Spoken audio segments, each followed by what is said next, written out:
ಓಂ ಶಾಂತಿ ವೀಕ್ಷಕರ ಅಭಿಮಾನಿಗಳೇ ಗುರುಮಕ್ಕಳೇ ನಿಮ್ಮೆಲ್ಲರುಗಳದಾಗಲೇ ಮಿತ್ರರೇ. ಅಂಡವಾಳಕಾಯಿ, ಈ ಅಂಡವಾಳಕಾಯಿ ಸಾಮಾನ್ಯವಾಗಿ ಚಿನ್ನ ಬೆಳ್ಳಿ ತಯಾರು ಮಾಡ್ತಕ್ಕಂಥ ಅಂಗಡಿಗಳಲ್ಲಿರುತ್ತೆ. ಚಿನ್ನ ಬೆಳ್ಳಿ ಈ ಕುಲುಮೆ ಕೆಲಸ ಮಾಡ್ತಾರೆ, ನೋಡಿರ್ಬೋದು ನೀವು. ಅಕ್ಕಸಾಲಿಗ ಆಚಾರ್ಯರು ಅಂತಿರಲ್ಲ, ಅವರು ಈ ಸೇಟುಗಳು ಇರ್ತಾರೆ ಅಲ್ಲಿ. ಈ ಅಂಡವಾಳಕಾಯಿ ಇದರ ಒಂದು ಪುಡಿ, ಆಯಿಲ್, ಎಣ್ಣೆ ಅಂತಾರೆ, ಎಣ್ಣೆ ಅಥವಾ ಪೇಸ್ಟ್ ಇದೆಲ್ಲವನ್ನಲ್ಲಿ ಬಳಸ್ತಾರೆ. ಏತಕ್ಕಪ್ಪ ಅಂದರೆ ಆ ವಸ್ತುಗಳನ್ನು ಕ್ಲೀನ್ ಮಾಡಲಿಕ್ಕೆ, ಭಾಳ ಶುದ್ಧವಾಗಿ ಕ್ಲೀನ್ ಮಾಡ್ಬೋದು. ಇದೊಂಥರ ಸೋಪ್ ಕಾಯಿ ಅಂದರೂ ತಪ್ಪಾಗಲಾರ್ದು. ಆದರೆ ಕಚ್ ಅಂತ ಕೂಡ ಗ್ರಹ ಇದೆ. ನೀವು ಗುರುಗ್ರಹ, ಬುಧ ಗ್ರಹ ಇದೆಲ್ಲ ನೋಡಿದಿರ, ಗೊತ್ತಾಯ್ತಲ್ಲ. ಗ್ರಹಗಳಲ್ಲಿ ಬುಧ ಗುರು, ಬುಧ ಬಂದು ಪಾದರಸ, ಗೊತ್ತಾಯ್ತಲ್ಲ. ಗುರು ಗೊತ್ತಾಯ್ತಲ್ಲ. ಕಚ್ ಅಂತ ಒಬ್ಬ ಇರ್ತಾನೆ ದೇವತೆಗಳಲ್ಲಿ, ಬುಧನ ಮಗ ಇರಬೇಕು. ಆದರೆ ದೈತ್ರು ದೇವತೆಗಳ ಮೇಲೆ ಫೈಟ್ ಮಾಡಲಿಕ್ಕೆ ಆಗಾಗ ಹೋಗ್ತಿರ್ತಾರೆ. ದೈತ್ರು ದೇವತೆಗಳ ಮೇಲೆ, ದೇವತೆಗಳನ್ನು ಕೊಂದು ಬಿಟ್ಟು ಇವರು ಬಂದ್ಬಿಡ್ತಾರೆ. ಹಾಗೆ ದೇವತೆಗಳು ಇವರನ್ನು ಒಂದಷ್ಟು ಜನನ ಕೊಂದಿರ್ತಾರೆ. ಯಾರ್ಯಾರು ದೈತ್ರು ಸತ್ತೋಗಿದ್ದಾರೆ ಅವ್ರನ್ನೆಲ್ಲ ಶುಕ್ರಾಚಾರ್ಯ ಯಾವುದೋ ಒಂದು ಮಂತ್ರ, ರಹಸ್ಯವಾದ ಮಂತ್ರ ಹಾಕಿ ಅವ್ರನ್ನ ಬದುಕಿಸ್ತಾ ಇರ್ತಾನೆ. ಆದರೆ ದೇವತೆಗಳಿಗೆ ಆ ಮಂತ್ರದ ವಿಚಾರ ಗೊತ್ತಿರಲ್ಲ. ದೇವತೆಗಳಿಗೆ ಆ ಮಂತ್ರ ಯಾವುದು ಅಂತ ಗೊತ್ತಿರಲ್ಲ. ಅವರು ದೇವತೆಗಳ ಕಡೆ ಸತ್ತು ಹೋದರಲ್ಲ, ಬದುಕಕ್ಕೆ ಆಗೋದಿಲ್ಲ, ಮತ್ತೆ ಪುನರ್ಜನ್ಮ ಪಡೀಲಿಕ್ಕೆ ಆಗೋದಿಲ್ಲ, ಯಾಕಂದರೆ ಅವ್ರ ಹತ್ರ ಮಂತ್ರ ಇಲ್ಲ. ಆದರೆ ಶುಕ್ರಾಚಾರ್ಯ ದೈತರ ಗುರು, ರಾಕ್ಷಸರ ಗುರು, ಅವನ ಹತ್ರ ಮಂತ್ರಶಕ್ತಿ ಇರುತ್ತೆ. ಯಾರೇ ಸತ್ತಾಗಲಿ, ದೈತ್ರು ರಾಕ್ಷಸರು ದೇವತೆಗಳಿಂದ ಆ ಥರ ಆಗಲಿ, ಯುದ್ಧದಲ್ಲಿ ಆ ಥರ ಆಗಲಿ, ಅವ್ರನ್ನ ಬದುಕಿಸ್ಬಿಡ್ತಾನೆ ಶುಕ್ರಾಚಾರ್ಯ. ಅದು ಯಾವುದೋ ಒಂದು ಮಂತ್ರ ಹಾಕಿ. ದೇವತೆಗಳಿಗೆ ಒಂದು ಐಡಿಯಾ ಬರುತ್ತೆ, ಏನೇ ಮಾಡಿ ಶುಕ್ರಾಚಾರ್ಯನ ಹತ್ರ ಈ ಮಂತ್ರ ರಹಸ್ಯ ತಿಳ್ಕೊಬಿಡ್ಬೇಕು ಅಂತ. ಅದಕ್ಕೆ ಬುಧನ ಮಗ ಇರಬೇಕು ಕಚ್ಚು, ಆತನನ್ನು ಶುಕ್ರಾಚಾರ್ಯನ ಹತ್ರ ವಿದ್ಯೆ ಕಲೀಲಿಕ್ಕೆ ಬಿಡ್ತಾರೆ. ಆದರೆ ಬುಧನ ಮಗ ಅಂತ ಹೇಳೋದಿಲ್ಲ, ರಹಸ್ಯವಾಗಿ ಯಾರಿಗೂ ಗೊತ್ತಿಲ್ಲದೆ ಕಚ್ಚು ಅಂದರೆ ಯಾರು ಅಂತ ಯಾರಿಗೂ ಗೊತ್ತಾಗಲ್ಲ, ದೇವತೆಗಳಲ್ಲಿ ಒಬ್ಬ, ಆತನನ್ನು ಬಿಡ್ತಾರೆ. ಯಾರ ಹತ್ರ? ಶುಕ್ರಾಚಾರ್ಯನ ಹತ್ರ ವಿದ್ಯೆ ಕಲೀಲಿಕ್ಕೆ, ರಹಸ್ಯವಾದ ವಿದ್ಯೆ ಕಲೀಲಿಕ್ಕೆ. ಸತ್ತವ್ರನ್ನ ಬದುಕಿಸ್ಬೇಕು, ಆ ರೀತಿ ವಿದ್ಯೆ ಅದು. ಕಚ್ ಬರ್ತಾನೆ ಶುಕ್ರಾಚಾರ್ಯನ ಹತ್ರ, ವಿದ್ಯೆ ಕಲಿತಾನೆ. 1 ವರ್ಷ 2 ವರ್ಷ 100 ವರ್ಷ 1000 ವರ್ಷ 5000 10,000 ಹಿಂಗೆ ವರ್ಷಾನುಗಟ್ಟಲೆ ವಿದ್ಯೆ ಕಲಿತಾನೆ. ಆದರೆ ಶುಕ್ರಾಚಾರ್ಯನಿಗೆ ಒಂದು ಮಗಳಿರುತ್ತೆ, ದೇವಯಾನಿ ಅನ್ನೋ ಒಂದು ಮಗಳು ಶುಕ್ರಾಚಾರ್ಯರಿಗೆ ಒಂದು ಮಗಳಿರುತ್ತೆ. ಅದೇನು ಮಾಡುತ್ತೆ, ಕಚ್ಚನನ್ನು ನೋಡಿ, ಕಚ್ ಬಂದು ಯಾರು? ಬುಧನ ಮಗ ಇರಬೇಕು, ಶುಕ್ರಾಚಾರ್ಯನ ಶಿಷ್ಯ. ಈತನನ್ನು ಶುಕ್ರಾಚಾರ್ಯನ ಮಗಳು ದೇವಯಾನಿ ಪ್ರೀತಿಸ್ತಾಳೆ. ಮದುವೆ ಮಾಡ್ಕೋ ಅಂತ ಒತ್ತಾಯ ಮಾಡ್ತಾಳೆ. ಆದರೆ ಕಚ್ಚು ಪಾಪ ವಿದ್ಯೆ ಕಲ್ತಿದ್ದಾನೆ ಶುಕ್ರಾಚಾರ್ಯನ ಹತ್ರ. ಶುಕ್ರಾಚಾರ್ಯ ಮಗಳು ಈಕೆ. ಇವಾಗ ಮದುವೆ ಮಾಡ್ಕೊಬಿಟ್ರೆ ಈಕೆ ಏನಾಗಬೇಕು? ಒಬ್ಬ ಗುರುವಿನ ಮಗಳು ಅಂದ್ರೆ ಏನು? ತಂದೆಯ ಮಗಳು. ಗುರು ಅಂದರೆ ತಂದೆಯ ಮಗಳು. ತಂದೆಯ ಮಗಳು ಏನಾಗ್ತಾಳೆ? ತಂಗಿ ಆಗ್ತಾಳೆ, ಸೋದರಿ ಆಗ್ತಾಳೆ. ಅದಕ್ಕೆ ಒಪ್ಪೋದಿಲ್ಲ ಕಚ್ಚು. ಎಷ್ಟೇ ಹೇಳಿದ್ರು ಕಚ್ಚು ಒಪ್ಪೋದಿಲ್ಲ. ಕಚ್ಚು ಒಪ್ಪದೇ ಇರೋದಕ್ಕೆ ಕಾರಣ ಏನಪ್ಪ ಅಂದ್ರೆ, ಶುಕ್ರಾಚಾರ್ಯನ ಹತ್ರ ವಿದ್ಯೆ ಕಲ್ತಿರೋದು. ಶುಕ್ರಾಚಾರ್ಯನು ಗುರು ಆದಮೇಲೆ ತಂದೆ, ಆತನ ಮಗಳು ಅಂದರೆ ಈ ತಂಗಿ ಆಗಬೇಕು, ಸೋದರಿ ಆಗಬೇಕು ಅಂತ ಕಾರಣ.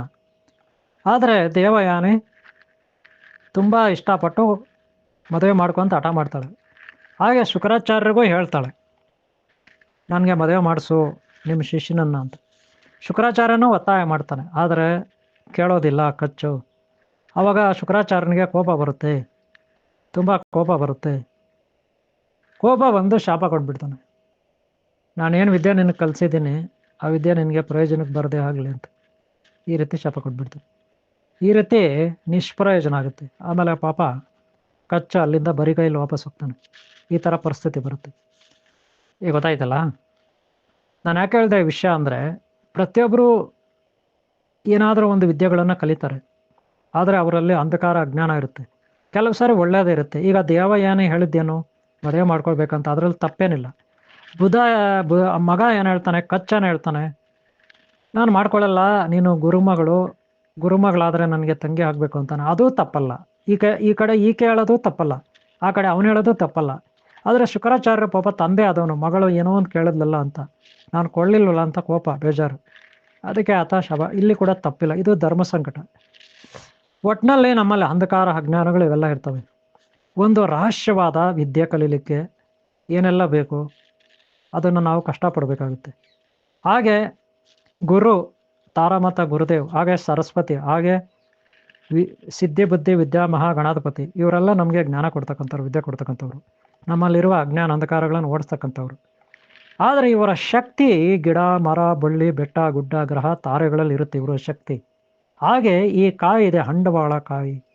ಈ ಹಂಡವಾಳ ಕಾಯಿನಲ್ಲಿ ಅಂಥ ಒಂದು ರಹಸ್ಯವಾದ ವಿದ್ಯೆ, ಜ್ಞಾನ, ಶಕ್ತಿ, ಸಿದ್ಧಿಶಕ್ತಿ ಇರ್ತದೆ. ಹಂಗಂತ ಇದನ್ನು ಯಾರು ಜೋಬಲ್ಲಿ ಇಟ್ಕೊಂಡು ತಿರುಗಾಡಬಾರ್ದು. ಯಾಕಂದರೆ ಇದರಲ್ಲಿ ಒಂಥರ ಲಿಕ್ವಿಡ್ ಥರ ಆಯಿಲ್ ಇರುತ್ತೆ. ಆಮೇಲೆ ಜೋಬು ಬಟ್ಟೆ ಎಲ್ಲ ಗಲೀಜಾಗುತ್ತೆ. ಇದನ್ನು ನಾವು ಮನೆ ಬಾಗಿಲ ಮೇಲೆ ಹೊರಗಡೆ ಅಥವಾ ಒಳಗೆ ಗುರುಗಳಿಂದ ಬೀಜಾಕ್ಷರ ಮಂತ್ರದಿಂದ ಮಂತ್ರಿಸಲ್ಪಟ್ಟ, ಸಿದ್ಧಿ ಮಾಡಲ್ಪಟ್ಟ, ಪ್ರಾಣ ಪ್ರತಿಷ್ಠೆ ಮಾಡಲ್ಪಟ್ಟ ಕಾಯಿಯನ್ನು ಮನೆಯ ಒಳಗಡೆ ಬಾಗಿಲ ಮೇಲೆ ಅಥವಾ ಹೊರಗೆ ಅಥವಾ ಅಂಗಡಿ ಅಥವಾ ಫ್ಯಾಕ್ಟ್ರಿ ಆಫೀಸ್ನಲ್ಲಿ ಕಟ್ಬೋದು. ಇದರಿಂದ ಏನು ಪ್ರಯೋಜನ ಅಂದರೆ, ರಹಸ್ಯವಾದ ವಿದ್ಯೆಗಳು, ರಹಸ್ಯವಾದ ವ್ಯಾಪಾರ, ರಹಸ್ಯವಾದ ಒಂದು ನಮ್ಮದೇ ಆದ ಲಾಜಿಕ್ಕು, ನಮ್ಮದೇ ಆದ ಗುಣ ಅಥವಾ ನಮ್ಮದೇ ಆದ ಗುಟ್ಟು ಅಂತೀವಲ್ಲ, ಆ ಗುಟ್ಟನ್ನೆಲ್ಲ ನಾವು ಬೇರೆಯವ್ರದ್ದು ಏನೇನೋ ಗುಟ್ಟಿಟ್ಕೊಳ್ತಾರೆ ಬೇರೆಯವರು, ಅದನ್ನು ನಾವು ಕ್ಲೀನ್ ಮಾಡ್ಬೋದು. ಅಂಧಕಾರ ಅಜ್ಞಾನವನ್ನು ಕ್ಲೀನ್ ಮಾಡ್ಬೋದು. ಕೆಟ್ಟವರ ಕೆಟ್ಟತನವನ್ನು ಕ್ಲೀನ್ ಮಾಡ್ಬೋದು. ಗೊತ್ತಾಯ್ತಲ್ಲ? ಇದು ನಮಗೆ ಜ್ಞಾನ ಬರುತ್ತೆ. ಇದರಿಂದ ಒಳ್ಳೆ ಲಾಜಿಕ್ ವಿದ್ಯೆಗಳು ಬರುತ್ತೆ, ಒಳ್ಳೆ ಸದ್ಬುದ್ಧಿ ಬರುತ್ತೆ. ಅದಕ್ಕಾಗಿ ಇದನ್ನು ನಾವು ಉಪಯೋಗಿಸ್ತೀವಿ. ಕೆಟ್ಟವರಿಂದ, ಕಷ್ಟಗಳಿಂದ, ಅಜ್ಞಾನದಿಂದ ನಾವು ಪಾರಾಗಲಿಕ್ಕೆ ಈ ಒಂದು ಕಾಯಿಗಳನ್ನು ನಾವು ಮನೆ ಬಾಗಿಲ ಮೇಲೆ ಒಳಗೆ ಹೊರಗೆ ನಾವು ಕಟ್ಬೋದು. ಆದರೆ ಅಭಿಮಂತ್ರಿಸಲ್ಪಟ್ಟಿರಬೇಕು ಗುರುಗಳಿಂದ. ಓಕೆನಾ? ಇಷ್ಟಕ್ಕೆ ಇದು ಉಪಯೋಗ ಆಗುತ್ತೆ. ಇದನ್ನು ಯಾರು ತಿನ್ನೋಂಗಿಲ್ಲ, ಕುಡಿಯೋಂಗಿಲ್ಲ, ನೆನಪಿಟ್ಕೊಳ್ಳಿ. ಇದನ್ನು ಯಾರು ತಿನ್ನಬಾರ್ದು, ಕುಡಿಯಬಾರ್ದು. ಇದು ಕುಡಿಯುವಂಥದ್ದು ಅಲ್ಲ, ತಿನ್ನುವಂಥದ್ದಲ್ಲ. ಏನಿದ್ರೂ ಇದನ್ನು ಜ್ಞಾನ ಮಾರ್ಗ, ಹಾಗೆ ವಶೀಕರಣ, ಹಾಗೆ ಅಭಿವೃದ್ಧಿಗೆ ಇದನ್ನು ಬಳಸ್ತಾರೆ, ಮಂತ್ರಸಿದ್ಧಿಗೆ. ಓಕೆನಾ? ಇಷ್ಟು ಹೇಳ್ತಾ ನಾನು ಈ ವಿಡಿಯೋನ ಮುಗಿಸ್ತಾ ಇದ್ದೀನಿ. ನಿಮಗೆ ಹೆಚ್ಚಿನ ಮಾಹಿತಿಯನ್ನು ಜಯಮ್ಮ ಅವರು ನಿಮಗೆ ಕೊಡ್ಬೋದು. ಓಕೆನಾ? ಓಕೆ ಅವರೇ, ಮತ್ತೆ ಹಿಂದಿನ ವಿಡಿಯೋಗಳು ನೋಡಿ, ಮುಂದಿನ ವಿಡಿಯೋಗಳು ನೋಡಿ. ಸಬ್ಸ್ಕ್ರೈಬ್ ಆಗಿಲ್ಲ ಅಂದ್ರೆ ಹಾಕ್ಕೊಳ್ಳಿ. ಮತ್ತೆ ಸಿಗೋಣ.